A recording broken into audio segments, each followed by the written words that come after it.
Hey guys, welcome to the channel and welcome back to another video. Let me know if you can hear me in the chat section. So give me a thumbs up or something if you can hear me, guys. We're going to be talking about on today's video, the seven classic investing rules that just don't change. They'll never change, right? We can stop trying to reinvent the wheel, because on this video, I'm going to tell you the 7 simple investing principles that cannot change. They'll never change. So I want you to plug into that, guys. That's what we're going to be talking about today. Give me a heads up, a thumbs up if you can hear me. Just a quick mic check. Make sure you guys can hear me. All right. The fundamentals of investing is what we're talking about on this video. The basics that are not going to change. The things that really, in a lot of ways, are the easiest things to do, but at the same time, they're the most important things to do, right? That's the cheat code, right? The cheat code is doing the right things, the fundamental things, well when it comes to investing in the stock market, right? So we're talking about how to get this cheat code, these simple investing rules that just cannot change for nothing. And we don't have to always reinvent the wheel when we want to invest our money and grow our money. We just follow the tried and true principles. Now, they're simple, but most people, a lot of people, I won't say most, I'll say a lot of people, just don't do them, right? So the success in investing is going to lie in you being able to do these things well, these fundamental things well, these basic things very, very well. Glad you guys can hear me. So again, I'm going to break down the 7 basic investing rules for regular average people, right? This is for regular average investors, right? That are not going to change. Do me a favor when you come in here, guys. Let me know where you're at, what city, what state, what country, and then give me a 1 in the comment section or in the chat if you actually invest, and give me a 0 if you haven't invested or you're not invested. That way we kind of get a feel for who's in the chat, guys. But I'm going to give you the cheat code today, okay? And the cheat code to being a great running back. If you play football, American football, the cheat code is doing the fundamentals well. The cheat code to being a great chef is doing the fundamentals well. The cheat code to being an excellent teacher is doing the fundamental things well. The cheat code to everything is doing the basics really, really well. And that's what we're going to be talking about on this video, is the basic, the investing rules that were true 30 years ago. They're going to be, or 40, 50 years ago, they're going to be true today, and they're going to be true 40, 50 years from now, right? They ain't going to change, right? So let me know where you're coming from, guys, and give me a 1 in the chat if you invest in the stock market, and give me a 0 if you don't invest in the stock market at this point. All right, let me just kind of run through, see who we got in the chat, guys. Scott is here. Oh, simple. Oh, Scott said catch you. Simple money. Thumbs up. You can hear me. Appreciate you. Atlanta's in the house for Hucklebuck. Good to have you, Hucklebuck. Good to see you. Atlanta, he's in the market. I think it's a he. Bicusa, Australia is in Australia. Wow. What city in Australia, by the way? They invest. Tony is in Plainfield, Jersey. And New Jersey. And Tony actually says, yes, he invests. Simply Money, good to have you. Good. Texas in the house. Simply Money's in Ohio. Good to have you here. And You Know Me is in Atlanta. Do I know you? No, that's the person's name. Xavier's in Atlanta too. Good to have you. So we got some investors in the house, which is good, good, good. So you guys are going to really get something out of this video. And I'm not going to teach you to do anything crazy, wild. These are the fundamentals of investing that never change, right? So we'll have this conversation. When people get fancy with investing, they oftentimes enhance the chances that they're going to mess something up or they're going to lose money. They increase their risk when they get fancy. Now, when I say fancy, I'm talking primarily things that are outside of just regular dollar cost averaging investing, right? I'm talking about your Forex. I'm talking about your day trading. I'm talking about maybe some options trading, some puts and things like that. When you start doing that type of stuff, you enhance your chances of risk. You greatly enhance your chances of making a mistake, right? So you don't have to get fancy when it comes to investing. You don't have to get fancy when it comes to winning in the stock market, right? That's something that we got to kind of get over because we watch a lot of YouTube channels and we see a lot of things going on around us on social media. And we say, man, that looks like a good thing to try. I want to try that, right? But if you really want to, it's okay to try new things and to take some risk. I'm not saying it isn't.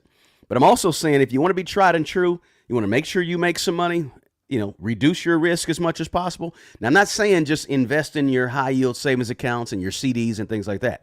I'm saying into the market, stocks, mutual funds, ETFs, etc. Let's see. Melbourne in Australia. Fantastic. Good to have you here. Shiriki says she invests in stocks. We got Georgia in the house. Good deal. Brandon's checking in. Good to have you, Brandon. Lakeisha Highsmith says hello everyone from North Carolina. I'm not sure from Maryland. All right. So let's talk about it, guys. Whether you want to invest in, the stock market for retirement, whether you want to invest in, 529s and UPMAs and UGMAs for your children's education, whether you simply want to grow your savings, when you put money into the market, your retirement account at your job, your 401k, 403b, whatever it may be, a little bit of strategy will go a long way. And I'm going to be looking down quite a bit, guys, because I like to look through the chats. So a little bit of strategy. So what I'm going to give you here is these 7 pieces of strategy, right? 7 best practices, so to speak, right? To help you reach your long-term goals in terms of long-term investing in the stock market, right? The things that do not change. So first, I want to do a little bit of housekeeping. Second, I want to go through the 7 rules. And then third, at the second half of this, let's have a little Q&A. Let's have a little chat. Guys, you got to do me a favor, though. You got to smash the like button as you come in. Pretty please. Smash that like button because you're going to get some good information out of this. And for your appreciation, I'd appreciate it, guys, if you just smash it for me. Also, in the description box, get your 24 laws of money. Those are the 24 principles of money that help me grow my wealth. Literally help me grow my wealth. That's from me. Get your copy of that free ebook in the description box. Also, I've partnered with Mint Mobile on this video. It helps you save money. I'm a user of Mint Mobile. Can't find my cell phone, but I definitely use Mint Mobile. Saves money on your wireless. They have no retail stores, no salespeople, so they pass that savings on to me and you. And they use the largest 5G network in the world. So it's safe and it's reliable and it's less expensive. I guarantee you. This channel is all about saving money. That's one way you can save money right there. There's a link to that in the description box below. Feel free to tap on that. But also share the link to this video, guys. All right. The best way you can help support this channel is to share the link with friends, family, and your network of folks, right? People that you think need to hear this really basic information about investing in the stock market. And if you watch this on replay, drop a comment. Let's jump into it, guys. The 7 classic stock market investing rules that flat out ain't gonna never change. Bad English, but it's true. They ain't gonna never change, right? And I follow all of these, and I have followed these things for the last nearly 30 years. Okay, nearly 30 years of being in the stock market, invested, however you want to say it. And I'm going to show you a few things on my screen. Anything I show you on the screen, I'm going to share with you in the description box below, of course. So let's jump into it, guys. Hey, how you doing, Yolanda? Good to have you from Memphis 10. All right, good to have you. I see we got Orlando, Florida in the house. Excellent. Glad to have you guys. Number 1 is this. The very first thing is this. Create an investment plan of action. Stop jumping into investing and jumping into the stock market with both feet with no plan. Just jumping in there. Oh, AT&T looks good. I'm about to buy some stock. Stop just jumping in with both feet. Figure out your specific strategy. Remember earlier I said a little bit of strategy can go a long way. Your long-term investments should be in step with some type of written investment plan that you have for yourself that can change. All right. But write it down, a spreadsheet, right? A piece of paper on a notebook, doesn't matter, somewhere, right? Yes, it can change over the years, your investment strategy, but what is your strategy for investing, right? Is it just, oh, I'm just plopping in 3% into my 401k at my job? Well, what are you plopping the 3% in? You got to know that. What does your job invest the 10% of your money that you're putting into there? You all would be shocked at how many people I talk to that invest in their 401k at their job or their 403b at their job, and they have no clue where that money is being invested. They just don't know. You got to have, when you develop a plan for yourself, the part of the plan is knowing what you're investing in, right? But you have to establish some type of investing goals, some type of investing timelines, and stick with those things. But you got to have a plan, right?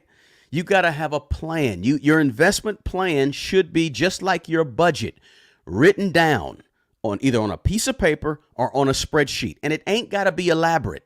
I'm not talking about having pages and pages. It could be 5 sentences. It could be 3 things. It could be 10 bullet points, right? It could be anything. But what is your investment strategy? Your investment plan to grow your money, right?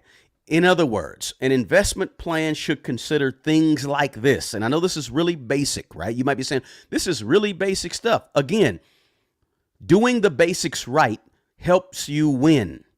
I was a basketball coach for a lot of years, 13 years coaching youth basketball, middle school, high school, boys, girls, you name it, right? We had to have a strategy, right? If we were going to win the game, we have to go into the game with some type of strategy. And it had to be written out. And we had to talk about the strategy and figure out, okay, let's change this. Let's change that. Listen, there's no coach in the NFL that enters into a game without a game plan, a strategy to win. You have to have the same mind frame. If you're going to win with your money in these investments, how are you strategizing? So it should include things like this. How much time do you have, okay, to invest? Do you have 20 years? When do you want to start taking the money out? Maybe you're 25 years old, 35 years old. I want to start withdrawing from the money that I'm investing long term at the age of 50. That should be written into your plan. Or in 10 years, that should be written into your plan. Also, the types of investments that you want to invest in, right? What are the types of investments that you plan to invest in? Treasury securities, bonds, right? Are you going to buy some government bonds, some 10-year, 5-year, 10-year bonds? Are you going to just put it in a high yield savings account? Are you just going to plug your money into a CD or into individual stocks? What sector of individual stocks? Are you going to be in the healthcare sector, technology, AI? What are you going to be doing? Or do you want to be in index funds or ETFs, right? You have to figure this out. Are you in cryptocurrency only? Do you have you only put 30% of your money in crypto and 50% in ETFs and the other 20% in stocks and bonds? What's your strategy? That's my question to you. What is your strategy, right? You have to know that. Have it written down. Stop entering into this thing blindly. I'm never going to enter into something I want to win blind. I'm never going to enter into something I want to win without a plan. Okay, so it's very important that you first, this is number one, figure out what is your plan to actually get where you want to get with your personal finances. What is your strategy in terms of your investing in the stock market or investing your money? Maybe it's half in stocks and half in real estate. By the time, and whatever it may be, write it down, right? Also, what is your risk tolerance level? If you go to a financial planner today, any financial planner in America, maybe perhaps in Australia, London, etc. But if you go to any financial planner, the first thing they're going to try to assess from you is what's your level of risk that you're willing to take with your money. I'm telling you, you ain't got to go to a planner to figure that out. You should figure that out on your own before you start investing, right? What type of level of risk can you stomach? Do you want to invest in high risk things, right? Or do you want to just say, I want to keep it very low key. I don't want to risk my money too much. I want to make sure I got a guaranteed 5% return on my money every single year, 4% return every single year, and I'm cool, right? I'm 60 years old. You might be saying, I'm 60 years old. I want to start withdrawing my money in a few years. I don't want to lose too much money now. I didn't build it up. So I want to make sure I get only a 3 to 4% return on my money every single year. Then guess what? That's part of your strategy, part of your plan. Write that down. That means you're going to want to be in CDs and bonds and things like that, right? So you got to know what your risk tolerance level is, right? You also got to know in your plan, we're still talking about number one, how much you plan to invest, right? Is it going to be 10% of my overall gross salary? Is it going to be 3%, 2%, right? What is it going to be, right? You've got to know that in your plan and set up. I always suggest, guys, you set up mechanisms to invest automatically, right? So it comes out automatic. You don't have to sit here and think about it and figure out, oh my goodness, let me go ahead and put money in. No, you can just do it automatically. $50 a check, $100 a check, 200, 500, $1,000 a check, whatever it may be. Right?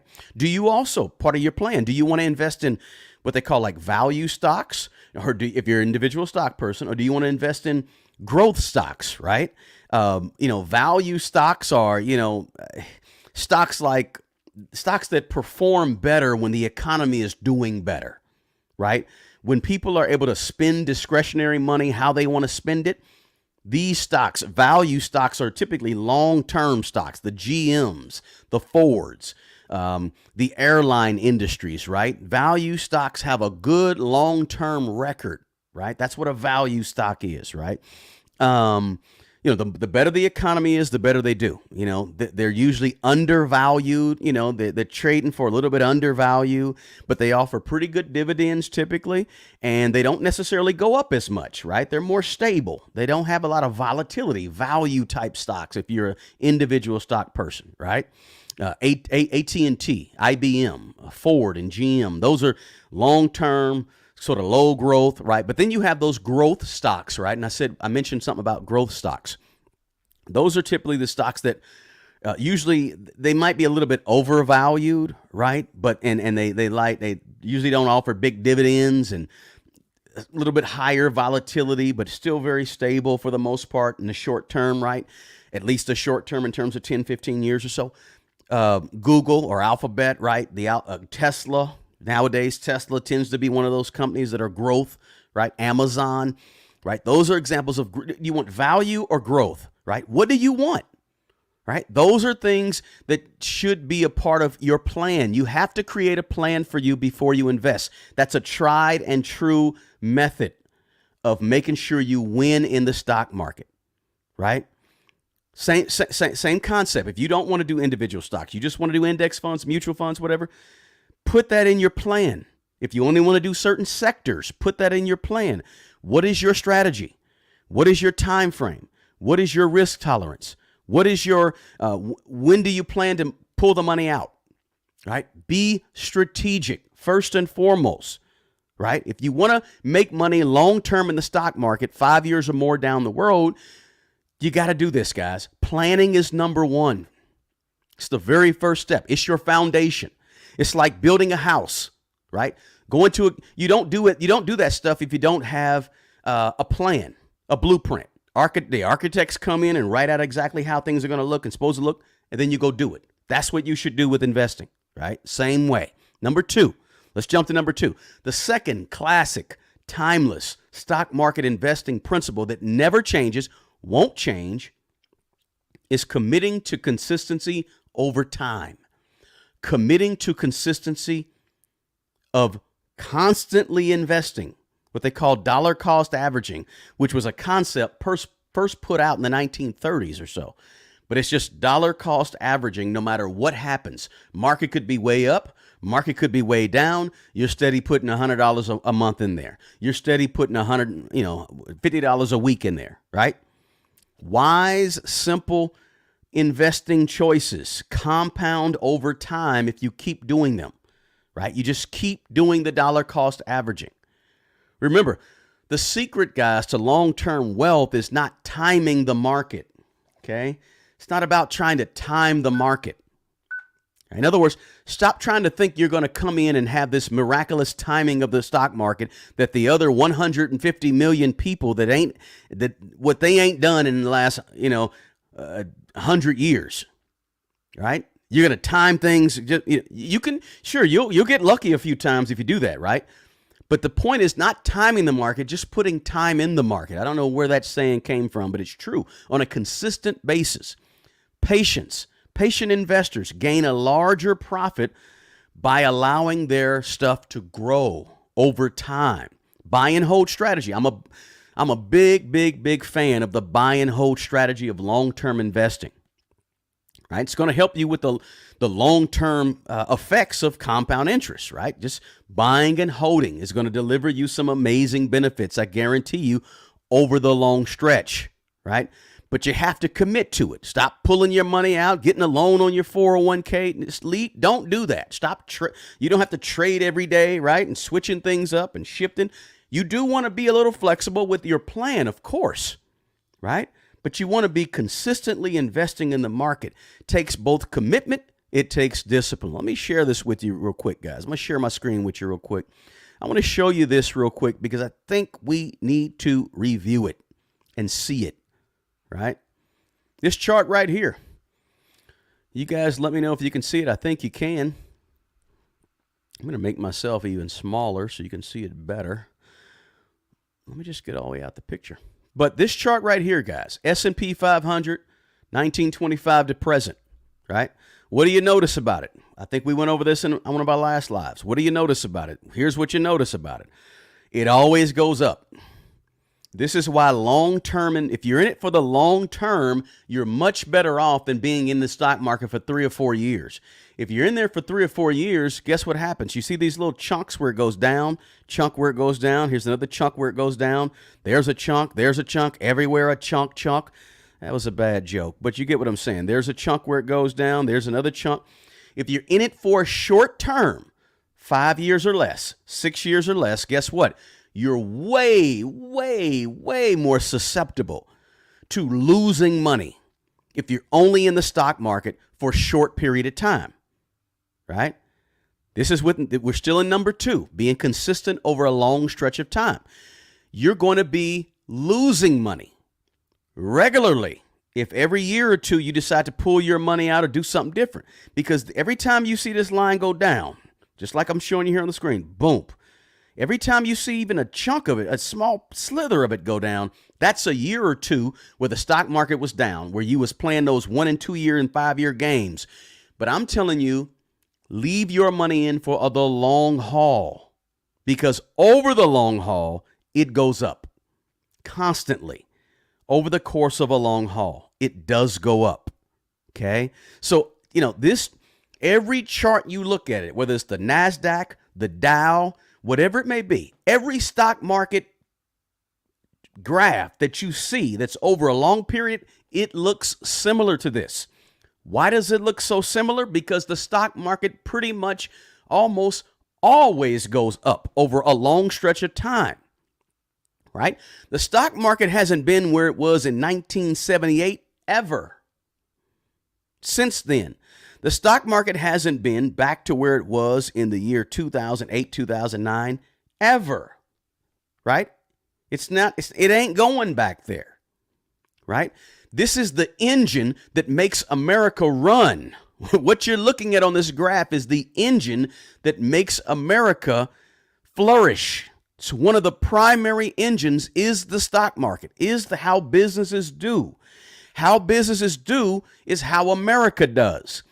Yes, there's going to be years where businesses go down. Businesses don't do well for a year or 2 years, right? Like we had in 2022. S&P was down 18%. I think that's right here. It's up here somewhere in 2022. But guess what?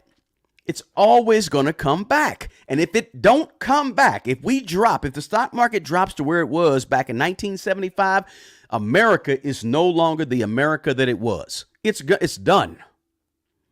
So with that said, you always want to continue to invest. Research shows that long-term buy and hold tends to outperform, right? Tends to outperform short-term, right? So all of the market's greatest returns greatest declines or greatest returns, actually, all the market's greatest returns and declines are concentrated in a short time frame. A short time frame, right? So because all the losses are right there in the short time frame, and of course all the big gains are in a short term time frame also, you don't want to be jumping in and jumping out, right? You might jump out at the time when things are going down, which a lot of people do, right? They buy high and they buy high, then they sell. They don't sell. They buy low. You know what I'm saying? They mess up, right? They mess up. We don't want you messing up with your money, guys, right?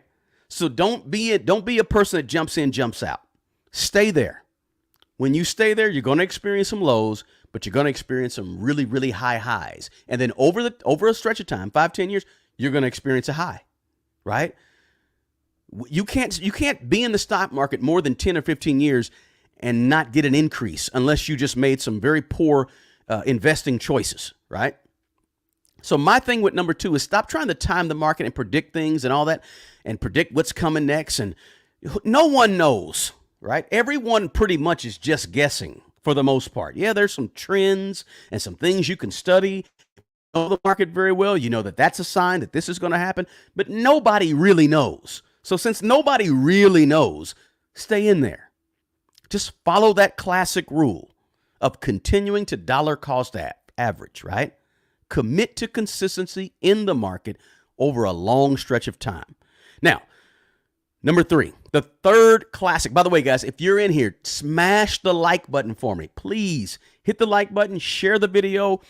Feel free to drop a comment, do a little Q&A in just a bit. The third classic timeless stock market investing principle that just don't change, will never change, is this. Always invest in things that you get, things that you understand.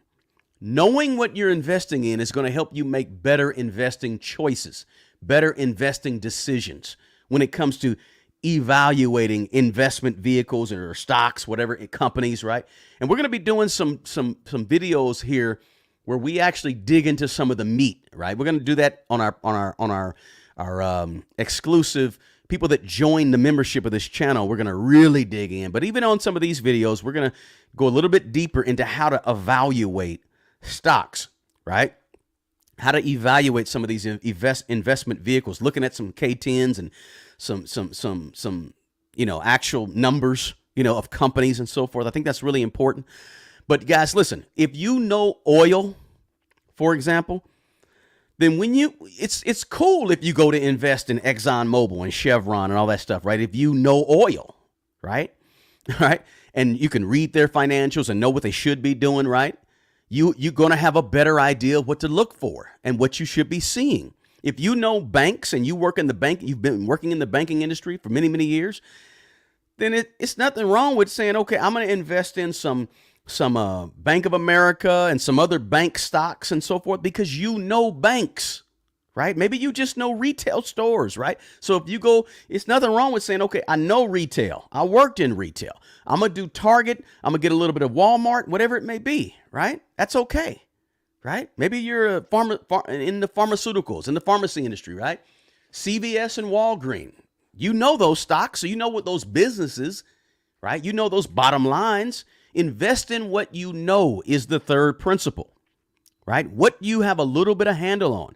Don't get caught out there investing in sectors and businesses and companies just on a whim because you read a story about it, which most people, most regular, average, everyday investors like me and you, right? We're not big institutions. We're just regular folks.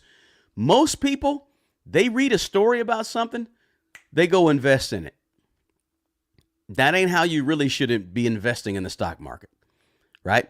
You should be researching the company, researching the stock. If it's an ETF or an index fund, researching the index fund.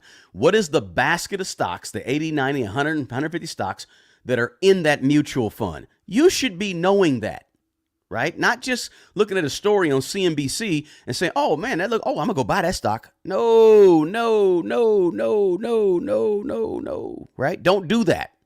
Don't do that. That's not a tried and true classic way of investing to make sure you win with money. It's not, right? The classic is know what you're investing in. Know the business side, if you can, of what you're investing in. And if you don't understand a product or a company or a sector or a business model or how a business needs to make their money and be profitable, then you really have two choices. If you don't know about REITs, let's not say REITs. Let's say you don't know about the oil business, right? You never worked at Chevron or Mobil. You don't know much about that. You only have two choices. One, learn it before you invest in it. Do your research, do your studying, right? Get to know, get to understand, right? Spend a few weeks, right? A week or two. You might miss something, but that's okay. But you want to know. You just got to hit the thing right on a few of them, right? So you got to know it, study it. Now, the second thing that you can do is leave it alone. Don't invest in it. If you cannot and don't understand it, leave it alone. You got two choices. Read to understand or know it already, or leave it alone. Don't invest in it. Only invest in things that you know and understand. Stick to investing in those things, right? That way you're more competent in those things. You understand what's happening to the market, right? Right? If you understand the car business, then you know about the car business, you worked in the car business, you understand the bottom line and how they make their money, invest in GM, Toyota, Ford, whatever it may be, Kia, I don't know, whatever the companies are out there, right? You have to understand what you're doing. That's a classic thing that really never changes. It was true in 1920, it's true in 1980, it's true in this year. Knowing the business before you go jumping into the business, knowing what you're investing in. And if you're investing in your 401k at your job, a 403b, know what they're investing your money in, right? Very important. Tried and true. Never changes. Number 4 is this. Number 4 is simply risk or invest what you can afford to lose. All right? Sounds simple, sounds basic. Again, the classic investing rules that never change are the basics, right? Only risk what you can afford to lose. This is going to lower your overall risk, obviously, right? Right? Probably one of the first things you want to do with this one is simply create a budget for a few months, figure out what your discretionary income is that you can stand to lose. Make sure you have your emergency fund and you're well on your way to getting one. Make sure you don't have a whole bunch of debt laying around and depreciating things going down in value. And if you do, you got a plan to pay them off. And then see how much extra discretionary money you have and you can afford to lose and invest that. Don't invest the rent money. I know I'm probably preaching to the choir. I understand that. Don't invest things that, put that money in Bitcoin and guess what? Next thing you know, my lights are, no. Right? Very important, guys. See how much extra money you have. Also, get your match on your job. You always want to do that. That's the free money. If you like where they're investing your money, then get that match, right? But listen, if you have $1,000 to invest each month and you have no debt. Oh, I'm sorry. I said it wrong. If you have $1,000 to invest each month and you think you have $1,000 left over, but you have debt, then you really don't have that $1,000 left over, right? Something to think about, guys, right?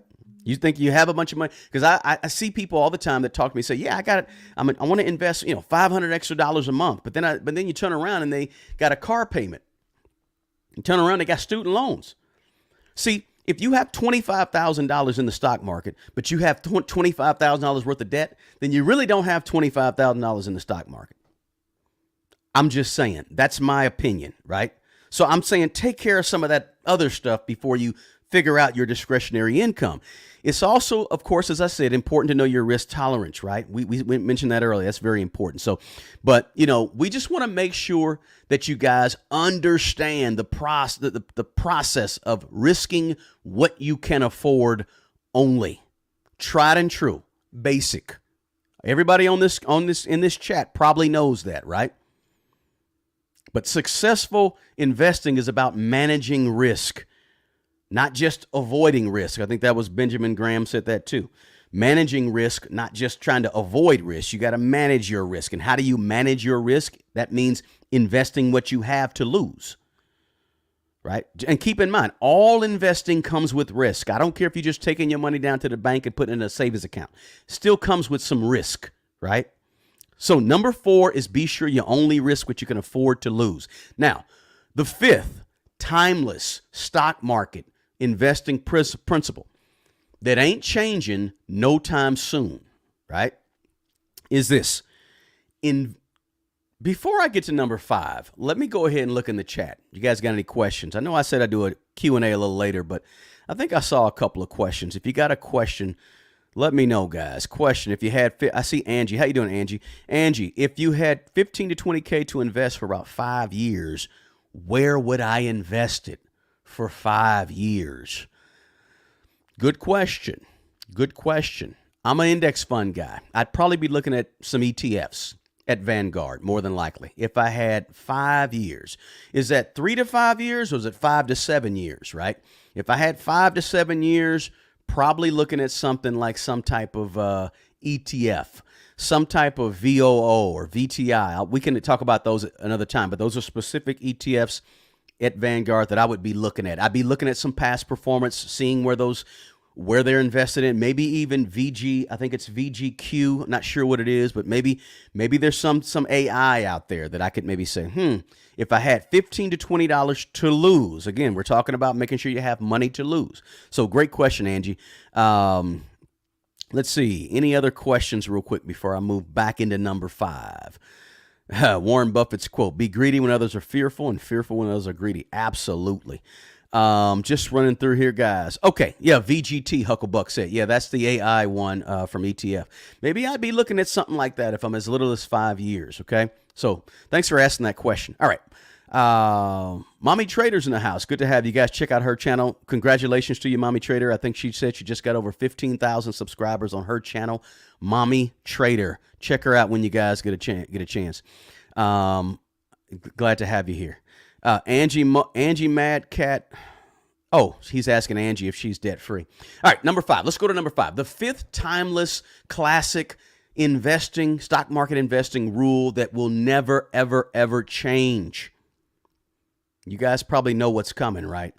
Diversify your investments. Since we're on the subject of risk, talking about risk, investing what you can risk with number 4, diversify your investments, guys. One of the best ways to mitigate risk is to simply diversify. When you diversify your investments into different sectors of the market, healthcare, automotive, AI or technology, right? Different sectors, right? When you diversify into different markets, right? Different asset classes, whatever you want to call it, different investment types, right? Maybe everything is not just about the stock market. Maybe it's real estate and some other things, right? You're reducing the amount of risk that you're exposing yourself to in an effort to maximize your returns and lose less. Everybody understand what I'm saying here? Although there's certain risk that you can't avoid, like we said, all investment comes with risk. And there's also systemic risk, right? We don't know what's going to happen with the wars that are happening around the world that may affect oil, right? And how that oil stocks may change and be affected. We don't know about that. There's some systemic risk. We don't know what's going to happen with inflation in the next 3 to 5 years. We just don't know that, right? So those are some systemic risk, things that are happening, and we can't hedge against those. But we can hedge against the non-systemic risk, right? Some of the things that we know, right? And we know that if we put all of our money into General Motors could fold. We've greatly enhanced our risk of losing our money. But if we put 5% of our money in GM, 5% of our money in Toyota, 6% of our money into AI stocks, 10% of our money in technology, 15% of our money in the healthcare industry, if we do that, we've hedged against the things that we are, we have a better handle on, right? Right. So diversifying is us making the decision that we can control, right? Again, we're talking about the basics here. These are things you guys have heard 1,000 times when it comes to investing. But guess what? The better you are at the basics, the greater chance you have of winning. I talk a lot about sports. I watch basketball, NBA, college, whatever it may be, right? The team that does the fundamentals right, they shoot better, they take care of the ball and don't turn the ball over, right? They value every possession. They shoot the ball better. They pass the ball better. Shooting, passing, not turn the ball over, making all your free throw. Those are the basics. The team that dunks the ball the fanciest is not the team that wins the game, right? The team that does the most amount of behind the back passes is not the team that wins. It's the team that shoots the best, that passes the best, that takes care of the ball and doesn't turn it over, right? And everybody been learning those things since third grade. So you may have heard all of these classic investing rules before, but guess what? That's what you need to do. These are the things you need to do to win when it comes to stock market investing, right? So maybe you want to have, if you're an individual stock person, you want to have, don't just be in 5 stocks, right? Be in 25 different stocks that are spread out in different sectors, right? Be in 50 different stocks, individual stocks. If you have index funds, we know an index fund is a basket of stocks with 50, 100, 200 stocks in that basket, right? So if you have one index fund or one ETF index fund, you've already invested in a basket of stocks. So maybe you want to have 3 or 4 ETFs or 5 or 6 index funds, right? Maybe you want to have an index fund in different sectors, right? Spread it around is the point. But remember, you're reducing your risk, but also keep in mind, less risk, less reward. You always got to remember that. When I talk about risk with the stock market, everybody wants to talk about mitigating risk and making sure, lower your risk. But don't forget, lower your risk, the lower the chances of a high reward. You got to know that too. Let's not pretend that there's no drawbacks to so much diversification, right? Everybody gets on the internet and they talk about diversify, but they don't tell you that when you diversify, the more you lower your risk for these large rewards, right? I like to be honest with you guys and not try to sugarcoat or make something seem better than it's not, right? The more you diversify, the more you lower your risk, the more you lower your chances for the big return. But keep in mind, everybody don't want the big return. That's why you got to know your risk tolerance, like I said before. A lot of people, what was that game show, Let's Make a Deal? Everybody don't want to go and try to get the biggest win. They just want, if they like what's behind door 1, they take it, right? So you may be saying, I like getting my 5% almost guaranteed return every single year. I like my 4% that I get from this bond that's guaranteed every year, right? That's cool if that's what you like. Everybody's different. Everybody's at a different stage of life. You might be 75 years old and watching this video and say, I'm withdrawing my money all the time. So I want to make sure I don't lose money that I'm withdrawing. I want that low return, and that low return is cool if that's you, right? Remember, personal finance is personal. Right? So the other thing I want to say about diversification is allocation. Diversification and allocation are 2 different things. Diversification, we know, is spreading your assets around across different, asset classes, stock market, real estate, commodities, cryptocurrency, gold, silver, whatever you do, right? But asset allocation is the percentage of money that you have in what? I kind of mentioned it a little bit earlier, right? So what percentage of your money do you have in bonds? What percentage of your money do you have or percentage of your overall net worth or total in real estate? What is your percent? That's allocation. How is your money allocated, right? Consider that. 2 different things. But number 5 is basically to properly diversify your investment choices and diversify your overall investment portfolio, right? Okay. Let me jump back over here before I get to number 6. Let's see here.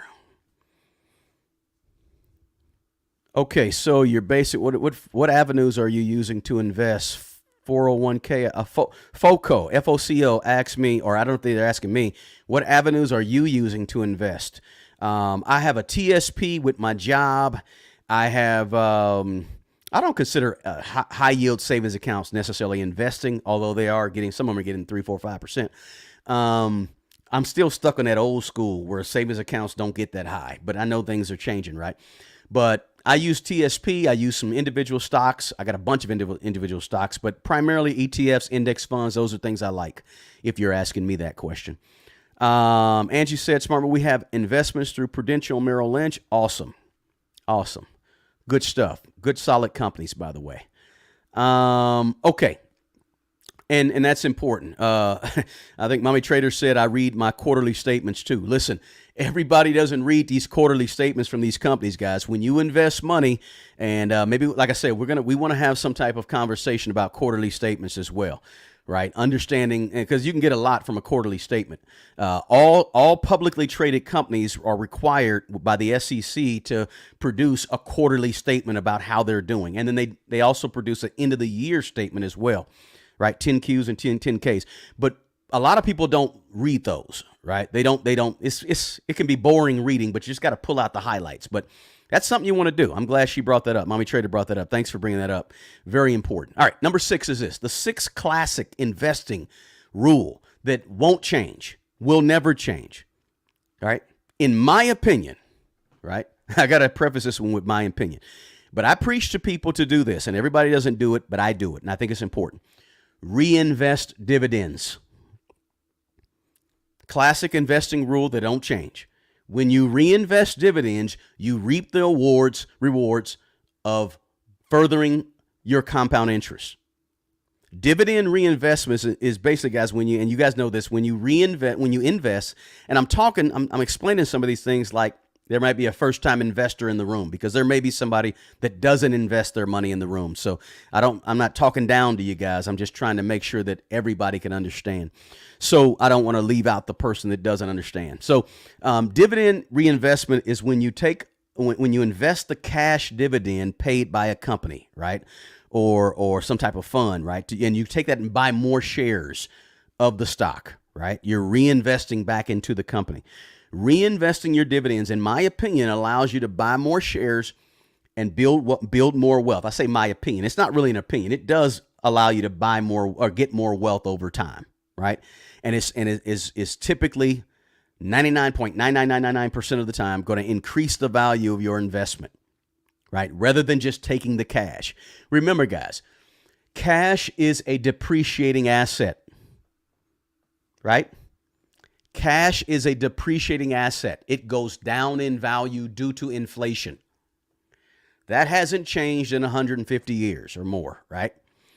So when you take the cash from a dividend, you're taking cash and you're paying the light bill, or you're taking cash and you're going to the concert, whatever you're doing. Maybe you're paying on something around your house, utilities, buying food, whatever it could be. You're opting to take a depreciating asset. Okay? When you leave it in there and let it compound and compound and compound, right? That's an appreciating asset. Think of it like that. If you're a person that likes to take your dividends, right? Think of it like that, right? They're giving you something that's going down in value. The company's giving you something that's losing value, right? But, drips and things like that, right? Reinvesting your dividend. Any investor can use this strategy of reinvesting their dividends, right? And just automatically purchase new shares of whatever. Most companies, a lot of companies offer what they call a DRIP, right? Dividend reinvestment plan, right? Which is just a plan to reinvest your money, right? So I suggest that you take advantage of that classic investing rule that won't change of reinvesting your dividends. You're just buying more shares. You're just buying more of the stock. And ultimately, if it's a good decision in the stock, right? Of course, we know stocks can go down as well. But ultimately, if you have a DRIP and you have it from a company that is a reputable company that's been around. You understand their financials because you've done all the other 5 things I've mentioned in this video. Reinvesting that is going to compound over time, right? Crazy growth the longer the time. 30-year growth of a drip, crazy. All right. If you don't need the money right now to live off of, if you don't, if you do need the money, get the money so you can pay your bills, right? I'm not saying don't do that. I'm saying that if you don't need the money, reinvest the money. Dividends, reinvest the dividends. Now, number 7. Number 7 is this. It was alluded to already in the chat section. Number 7 is, please, whatever you do, when you invest your money, when you invest in stocks, invest in bonds, mutual funds, what have you, please avoid panic selling. Tried and true, classic investing rule that doesn't change. Panic selling usually occurs when the market dips. But when you panic sell, and you sell because you're panicked, you totally reverse the whole process of making money. And you mess up money when you sell because you get nervous, you get scared, you panic, right? Selling during a dip, or when you're panicked, when everybody's panicked, is probably one of the biggest investment mistakes that people tend to make. You have to be patient when you invest. And that's why I said earlier, simple dollar cost average investing is probably best for most people, because you're just putting in money no matter what happens. Stock market's up, you're still putting in money. Stock market's down, you're still putting in money. Some of the greatest increases in the stock market have happened right after a down market. Right after a down market. And I mean like the day or two or the week after a down market, and before people even know they're out of a down market. That's some of your greatest gains. And if you've pulled your money or you're not investing during that time, you're completely missing you're missing tons of wealth, right? You have to be patient, and you have to be in the market when the market is going up, when the market dips down. You have to continue to be in the market at the whole time, because that's how you're going to win. That's how many people make tons of money and get really wealthy, is during the dips, right? Always, here's some ways you can avoid panic selling, right? How you can avoid that. Always do your due diligence and understand what's happening in the market and the forces that are acting up on the market. For example, right now we got the Fed, who had been raising federal funds interest rates. That is something that typically has an effect on the stock market, right? So you ought to know what's going on with the Fed.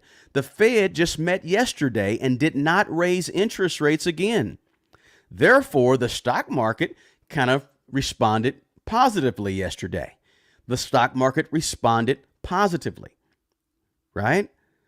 So if they had raised rates yesterday, the stock market would have hit another tumble and went down again. You have to, as an investor, you have to be aware of these forces that are going to affect your money. It's not just affecting the stock market. It's affecting your ability to pay rent in about 20 years with that money, right? It's affecting your ability to go out and buy your own food in about 15 years with the money that's in that market. So that what happens at that market is important. So you got to know what's happening. If the bank down the street was messing around with your $2,000, you would have an issue with it. You want to know what's going on with that bank. Same thing with the stock market. You want to know what's going on with your money because you got $10,000, $20,000, $300,000, $700,000 in that market. So there's forces that act upon the market and make the market sway different ways. You want to understand those forces. Now, another thing you can do to avoid panic selling, because the more you know, information, right? Information allows you to not be so panicked, right? It allows you to kind of not be scared because you understand what's happening. Another thing is tune out the popular media, the financial news that has the breaking news, the ticker at the bottom that, is telling you, uh-oh, something is happening. It's not really an emergency, but they acting like it's an emergency, so you can watch, right? That's used to induce emotions from you. Fear in consumers. Big old story, front page on CNN's website, right? So-and-so, all the markets are going. What? That's to scare you. So you want to stay away from that type of sensationalized financial news if you don't understand it, right? Now, if you understand markets and you know what's going on and you realize what they're trying to do and what they're saying, then you can absorb that type of information and it won't bother you because you are able to read between the lines and you understand that they're doing that. That's media. And the media is out there to get you to watch, because the more you can watch, the more they can charge the person that wants to put a commercial on, right? The more they can charge that person if they get more watchers, right? So they have to do even your local news would do this. Your channel, their local news, channel 4, 5, 9, 10, whatever you call it, they'll give you something to try to get you to watch. Because the more people they have watching, the more they can charge, the more the money they can make. That's a for-profit business, right? So the other thing is this, so you won't panic. Remember, the market has always bounced back. I showed you a chart earlier. The market is going to bounce back, or it has bounced back, right? If the market don't bounce back, we're all in trouble, right? You avoid emotional investing when you're investing your money. Try to stay away from being emotional about your investing choices. See, another way you can avoid panic selling is see market crashes as opportunities, or see market dips as opportunities, because you're an investor. Stop thinking like a consumer. Stop thinking just like a regular person. A regular person you start thinking like an investor. When you start thinking like an investor, dips in the market don't faze you, right? The market goes down, doesn't faze you, because you know that's an opportunity. What can I go buy? What's on sale? What's a good place to pull some of this cash and park it somewhere where I can get some returns? You're looking at the market as an investor because you are a long-term investor. That's another way to make sure you don't panic, is to be a long-term investor. If you're a long-term investor, you ain't tripping about what happens in 6 months. You're not really tripping real hard about what's going to happen in next week with the stock market. Stock market was down. S&P was down 18% in 2022. If you're a long-term investor, you ain't tripping because you know in 2024 or 2026 it's going to be up 18%.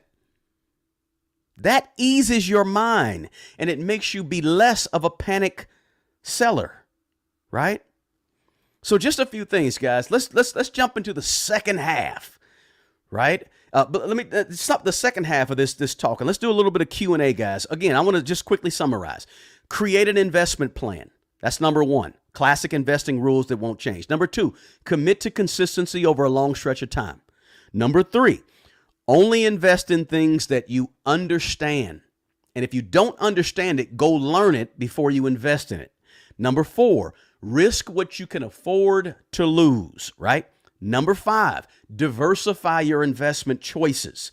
Not just diversify in the markets where you want to be, but also you don't have to have all your money in the stock market. Maybe you have some real estate.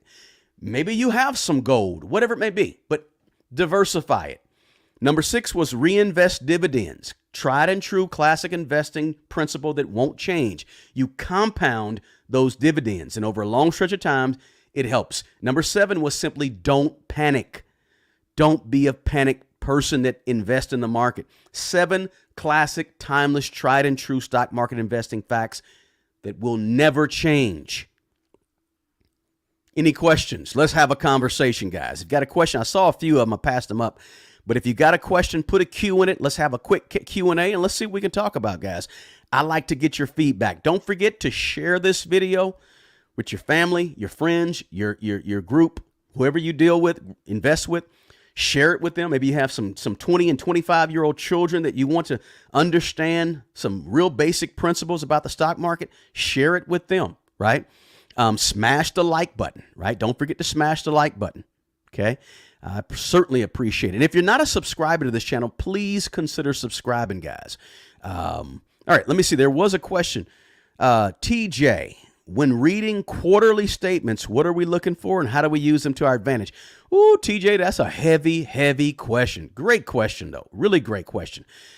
I don't want to dig too deep. You want to look at what the company is saying in the footnotes. Always read the footnotes of your quarterly statements or of your yearly statements. Every publicly traded company, they'll put some footnotes in there that are kind of important. There'll actually be some things in that quarterly report or in those reports that is interesting that you didn't know. Like if you invest in, let's say, Longhorns, right? Longhorn, the restaurant, Longhorn. And if you invest in Longhorns, the restaurant, and if you look in there, you see, wow, they own land here and there. Okay, they have 72 restaurants. Didn't know that. There's always some interesting, intriguing things in the footnotes. So read the footnotes. You want to look at their top line revenue, obviously. You want to look at cash on cash, income statement, balance sheet, and then compare it to the previous, right? So your comparisons to where they're going or where they've been and is pretty important. So TJ, I don't want to get too deep into that right now, but that's an excellent question and we will tackle that at some point. So thanks for asking that question, because if you're investing in single stocks, you should at least be taking the time to glance and run through a company's quarterly statement, right? So I'm glad you brought that up. Thanks, TJ. Somebody said, I've changed my percentage allocation a few times over the years from 5 to 40%. I like having around five different funds. That's cool. Makes sense. Good. Mommy Trader said, we read our 401k statements too. Found quite a bit of fees. Absolutely. Yes. The more you know, the better you can make decisions. So excellent to read as much as you can.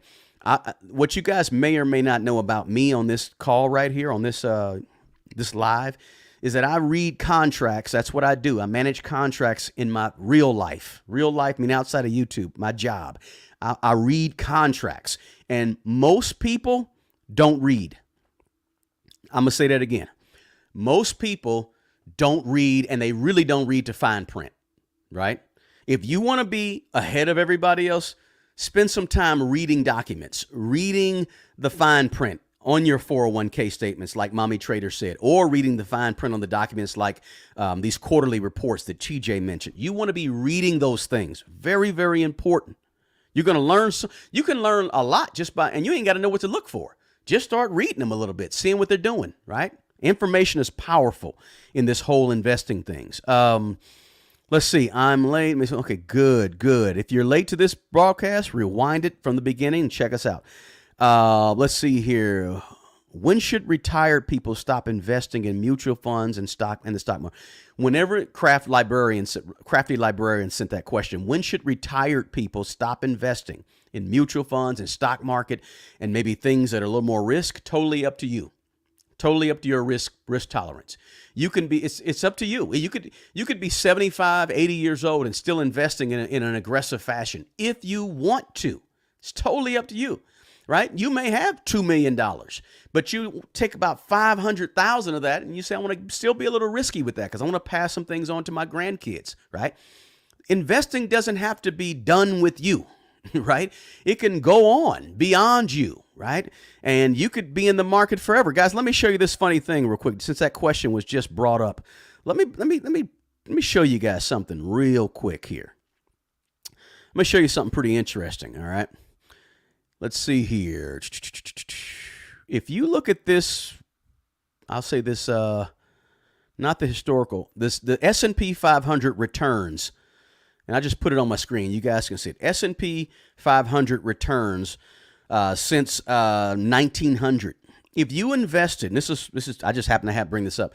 If you invested $100 in the S&P 500 at the beginning of 1900, the year 1900, today you'd have about $10 million. Right? At the end of 2023, assuming that you reinvested all the dividends, right? This is a return on an investment of about 9.81% per year, right? If you use the dollar cost averaging monthly, instead of a lump sum, you'd have about 8.9 million. But I guess I bring this up to say this, okay? The question was, at what point should a retired person be less risky and get out of the markets, right? The point is, it's all up to you. Just because I know conventional wisdom says this. Conventional wisdom says as you get older, you need to stop being so risky. That's what conventional wisdom says. But listen, you ain't got to be conventional. You don't have to be conventional. You could be 65 years old and still taking risk with your money if you have the money to spare. Again, if you have the money to lose, and if you're okay and you can stomach that risk. You see, everybody that invests in the stock market doesn't only have $100,000. Some people invest in the stock market. They got 1.5.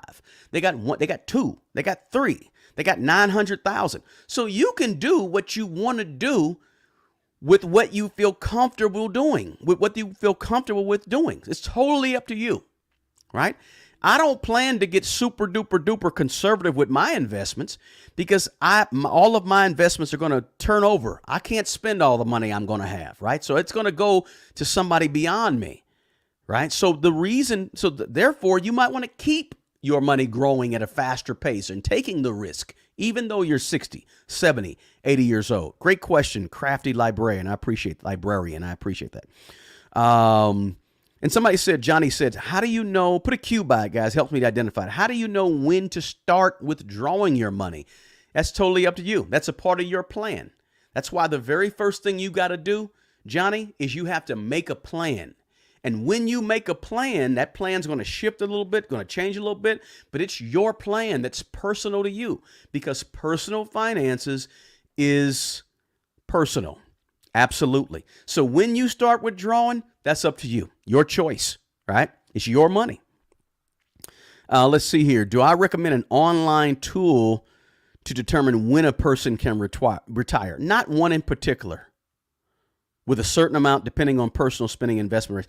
Any calculator that you find in Google will do the trick for you, but really that's a personal choice. So calculators are cool and you can use them. I do suggest you use them, but any tool will do. I don't recommend one particular one. Yeah, keep your money making money. Absolutely, Lakeisha said. Let's see here. Do you have to go into each investment step of trip? Preach. Okay, so long-term investing, good. Try to use it. Okay, so let's see here. And someone said, how does the rule of long-term investing come into play for elderly parents? Re-ask that question, crafty librarian, in a different way. Tell me exactly what your question is there.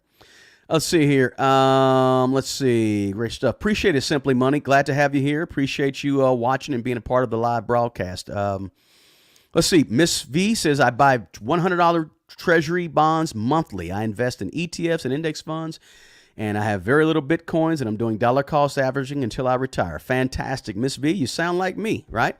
Let's see. Yolanda said how diversification can be risky.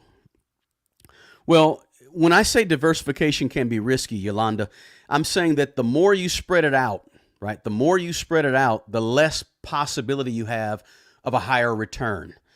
Right? Because you are mitigating your risk. You're breaking risk down. Whenever you lower risk, you're always going to lower your chances for a large return. And I'm not saying that's bad. It's not always bad, right? A large return can be, I don't personally even like, I'd rather have my guaranteed 5 or 6% than be going for the 15, although sometimes I do get the 15, which is good. So that's kind of what I'm saying. I hope that helps out a little bit. Let's see here. I'm still looking. I might have missed a one or two. I scroll fast. VOO and VTI ETFs are practically the same. Yes, they are. Is it better to invest in one or both? That's the thing. When you look at these overall ETFs that track the entire S&P or the entire stock market, you got to be careful and do your due diligence to see exactly, because there's some overlap. I think it's what Curvy Naturals is saying. There's some overlap there. So be thinking about that. Understand what just do your due diligence, understand what each is investing in, and see if you want that overlap in your portfolio. You may not want that overlap in your portfolio, right? VTSAX might be very similar to, VOO or VTI. You may not want the overlap. So just do your due diligence on that. Somebody said, I don't like to read all that fine writing. It's crazy, I know. Yeah, it can be very interesting. All right. So, hey guys, on this video, I just wanted to kind of run through the 7 classic investing rules that never change. They don't get old. They're the basics, right? I'm going to end the live, guys, because we've been on a little over an hour. But I do want to thank you guys so much for being a part of the lives on Thursday. We're going to come back on Saturday morning at 11 a.m. and have another live, so be looking for that. But I appreciate you guys being here and just hanging in there with me and asking your questions, participating in the chat, smashing the like button for me, sharing the video. Again, don't forget to get your 24 Laws of Money free down in the description box. Also, don't forget to check out Mint Mobile, guys. If you're looking for a way to save some money, excellent for your wireless service. You're a premium wireless service for less money than you normally pay for it, all right? So I want you to keep that in mind as well. But we're going to be digging deeper into the stock market more on this channel. Of course, we talk about managing money. We talk about making additional money, right? Extra streams of income. We talk about how to grow your wealth. We talk about things that we need to know from the U.S. economy that's happening. Maybe it's the Fed and what they're doing with interest rates. Maybe it's, mortgage rates. Maybe it's the stock market like we focused on today. But we try to talk all things money that affect our ability to manage, our ability to grow, our ability to actually invest as much money as possible. And we also spend some time talking about things we can do, right? We can do to be better with our money. So do me a favor, don't forget to smash the like button, guys. And as I always say, I thank you guys. I salute you guys for hanging in there with me. If you have a question, a comment, please drop it in the comments of this video. I'll be more than happy to answer it because I always do answer all the comments or most of the comments that I can get to. And be careful. Watch out for the spam. These spammers work overtime, right? I can't imagine. They must have certain software programs that push spam out to everything they see. They are crazy, right? So guys, question, Mint Mobile is not, I think it's a privately owned company, right? I think the guy that does the commercials is the owner of the company, right? I think it's privately owned company. I don't think they're publicly traded. If I'm wrong about that, somebody correct me. But anyway, point being, guys, their service is great. Hey, listen, I always say this at the end of every video, right? The best person who's going to take care of the old you is the young you today. Guys, take good care of yourself and always, always take good care of other people. Until the next video, peace.